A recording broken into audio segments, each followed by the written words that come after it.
UP से लेकर बंगाल तक इन दिनों सूखे जैसे हालात हैं। नदी नाले सूख रहे हैं, नहरों और रजवाहों में पानी की कमी है। किसानों की टूटती उम्मीदों का आसरा है बारिश से, जो अमूमन इस महीने जोरों से होती थी, लेकिन इस साल बारिश यहाँ बहुत कम हुई है। सीधे सीधे ये समझिए कि बारिश कम हुई तो खेती पर असर होगा, उपज कम हुई तो महंगाई बढ़ेगी और इसी महंगाई का सीधा ताल्लुक है आपकी जेब से, आपके जीवन से। नमस्कार, मैं दिव्या और आप देख रहे हैं मनी 9। इस वीडियो में हम बात करेंगे मॉनसून की स्थिति पर, बात करेंगे फसलों पर और सरकार ने जो कदम उठाए हैं उन पर भी हम बात करने वाले हैं। लेकिन सबसे पहले बात की जाए किसान की। यूपी सरकार ने सूखे के सर्वे के लिए 75 जिलों में 75 टीमें बनाने की घोषणा कर दी। सरकार ने मान लिया है कि 62 जिलों में औसत से कम बारिश हुई है। मौसम विभाग के आंकड़े बताते हैं कि जून से 19 अगस्त के बीच यूपी में सामान्य के मुकाबले 48% ही बारिश हुई है। कुछ जिलों में हालात और भी ज्यादा खराब हैं। डीजल पंप से सिंचाई करना किसान को बहुत महंगा पड़ता है, इसीलिए अधिकतर किसान केवल बारिश के ही भरोसे रहते हैं।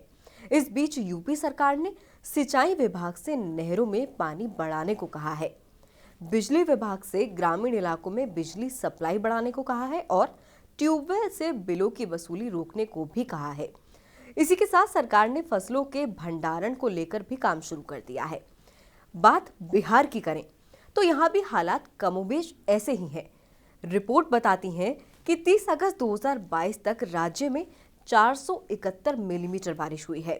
ये सामान्य से काफी कम है। बिहार के सरकारी आंकड़े कहते हैं कि राज्य में कुल वर्कफोर्स का 77% हिस्सा खेती के कामों में जुड़ा है। बारिश की कमी, बिजली की कमी और खाद की कमी से जूझते किसानों के लिए सरकार ने बिजली सप्लाई के घंटे बढ़ा दिए हैं और डीजल के दाम भी किसानों के लिए घटा दिए हैं। संकट जानवरों के चारे का भी है। ऐसा हुआ तो राज्य में दूध की कमी भी हो सकती है। ऑफिशियल तौर पर यूपी की तरह ही बिहार सरकार ने भी इन हालातों को सूखे का नाम तो नहीं दिया है, लेकिन इस संभावित खतरे से निपटने की तैयारियां शुरू कर दी हैं। झारखंड और बंगाल का हाल भी यूपी और बिहार से जुदा नहीं है। राज्य के 112 प्रखंड सूखे की चपेट में हैं। 15 अगस्त तक राज्य भर में 38% बुआई हुई है। कई इलाकों में तो धान की बुआई 15% से भी कम हुई है। झारखंड सरकार ने भी हालात से निपटने के लिए तैयारियां शुरू कर दी हैं। पूर्वी यूपी हो, बिहार हो या फिर झारखंड और पश्चिम बंगाल, इन इलाकों को धान की उपज के लिए जाना जाता है। मीडिया रिपोर्ट्स बताती हैं कि बारिश की कमी के कारण बुआई का इलाका कम होता जा रहा है और सूखे के हालात विकट होते जा रहे हैं। आप लोग वीडियो छोड़कर आगे बढ़ जाएं, उससे पहले ये जान लीजिए कि सूखा आखिर होता क्या है। क्या केवल बारिश की कमी ही सूखा कहलाती है? जी नहीं, सूखा 4 तरह का होता है।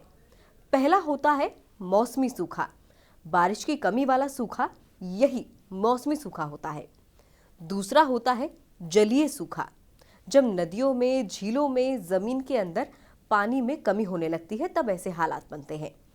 कृषि सूखा उस स्थिति को कहते हैं जब मिट्टी में पानी की कमी होने लगती है और इसका असर फसलों पर पड़ने लगता है। और आखिरी होता है सोशियो इकोनॉमिक सूखा, सामाजिक आर्थिक सूखा। ये एक ऐसी स्थिति होती है जब नदियों में चलने वाले जहाज एक से दूसरी जगह नहीं पहुंच पाते, माल ढुलाई प्रभावित होती है, पन बिजली नहीं बन पाती। आप ये जान लीजिए कि सूखा केवल भारत को ही प्रभावित नहीं कर रहा है।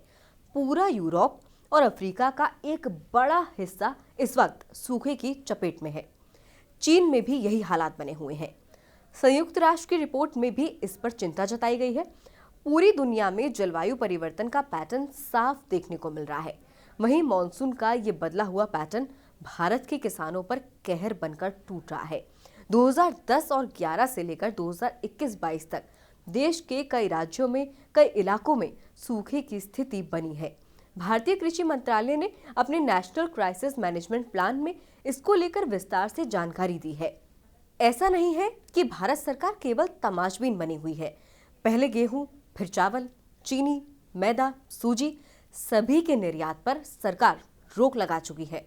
अपने गोदामों की स्थितियां चेक कर चुकी है और किसी भी तरह के हालात से निपटने का दावा भी कर चुकी है। लेकिन सरकारी वादे, सरकारी दावे कितने सही साबित होंगे, ये तो वक्त ही बताएगा। फिलहाल तो सूखा प्रभावित इलाकों में किसान परेशान हैं और मजदूर शहरों की ओर पलायन करने लगे हैं। अगर आपकी इस खबर पर कोई भी राय है तो नीचे कमेंट बॉक्स में लिखिए। वीडियो पसंद आया हो तो उसे लाइक करिए और मनी 9 को देखते रहिए।